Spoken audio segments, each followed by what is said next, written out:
The 5th and 6th days we tossed there helpless. The 7th, some sail was got on her, but she was an unwieldy vessel at the best, and we made little but leeway. All the time, indeed, we had been drifting to the south and west, and during the tempest must have driven in that direction with unheard of violence. The 9th dawn was cold and black, with a great sea running, and every mark of foul weather.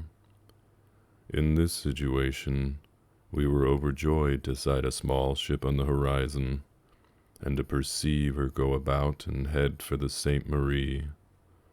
But our gratification did not very long endure, for when she had laid to and lowered a boat, it was immediately filled with disorderly fellows, who sang and shouted as they pulled across to us, and swarmed in on our deck, with bare cutlasses, cursing loudly. Their leader was a horrible villain, with his face blacked and his whiskers curled in ringlets. Teach his name, a most notorious pirate. He stamped about the deck, raving and crying out that his name was Satan, and his ship was called Hell. There was something about him like a wicked child or a half-witted person that daunted me beyond expression. I whispered in the ear of Ballantrae that I would not be the last to volunteer, and only prayed God they might be short of hands. He approved my purpose with a nod.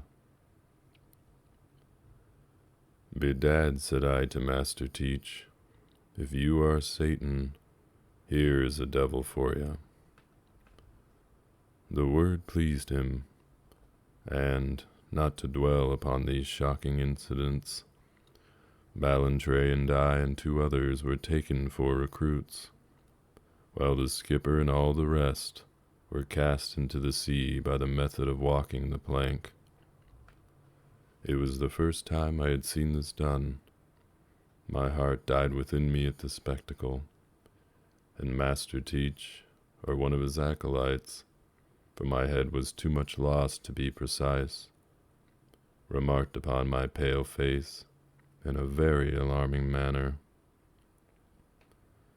I had the strength to cut a step or 2 of a jig, and cry out some ribaldry, which saved me for that time. But my legs were like water when I must get down into the skiff among these miscreants, and what with my horror of my company, and fear of the monstrous billows, it was all I could do to keep an Irish tongue, and break a jest or 2 as we were pulled aboard. By the blessing of God there was a fiddle in the pirate ship, which I had no sooner seen than I fell upon, and in my quality of crowder, I had the heavenly good luck to get favor in their eyes. Crowding Pat was the name they dubbed me with, and it was little I cared for a name, so long as my skin was whole. What kind of pandemonium that vessel was, I cannot describe, but she was commanded by a lunatic, and might be called a floating bedlam. Drinking, roaring, singing, quarreling, dancing, they were never all sober at one time, and there were days together when, if a squall had supervened, it must have sent us to the bottom. Or, if a king's ship had come along, it would have found us quite helpless for defense. Once or twice we sighted a sail, and if we were sober enough, overhauled it. God forgive us. And if we were all too drunk, she got away, and I would bless the saints under my breath. Teach ruled, if you can call that rule which brought no order, by the terror he created. And I observed the man was very vain of his position. I have known marshals of France, aye, and even Highland chieftains, that were less openly puffed up.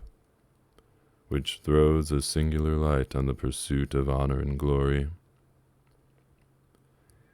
Indeed, the longer we live, the more we perceive the sagacity of Aristotle and the other old philosophers. And though I've all my life been eager for legitimate distinctions, I can lay my hand upon my heart at the end of my career and declare there is not one, no, nor yet life itself, which is worth acquiring or preserving at the slightest cost of dignity. It was long before I got private speech of Ballantrae, but at length one night we crept out upon the boltsprit, when the rest were better employed, and commiserated our position. None can deliver us but the saints, said I. My mind is very different, said Ballantrae, for I am going to deliver myself. This Teach is the poorest creature possible. We make no profit of him, and we lie continually open to capture. And, says he, I am not going to be a tarry pirate for nothing, nor yet to hang in chains if I can help it. And he told me what was in his mind to better the state of the ship and the way of discipline, which would give us safety for the present, and a sooner hope of deliverance when they should have gained enough and should break up their company. I confessed to him ingenuously that my nerve was quite shook amid these horrible surroundings, and I durst scarce tell him to count upon me.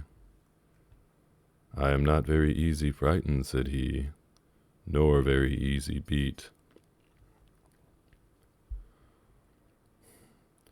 A few days after, there befell an accident which had nearly hanged us all, and offers the most extraordinary picture of the folly that ruled in our concerns.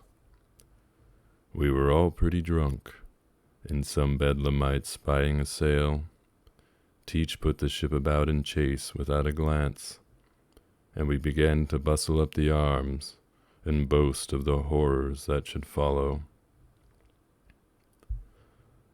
I observed Ballantrae stood quiet in the bows, looking under the shade of his hand. But for my part, true to my policy among these savages, I was at work with the busiest, and passing Irish jests for their diversion.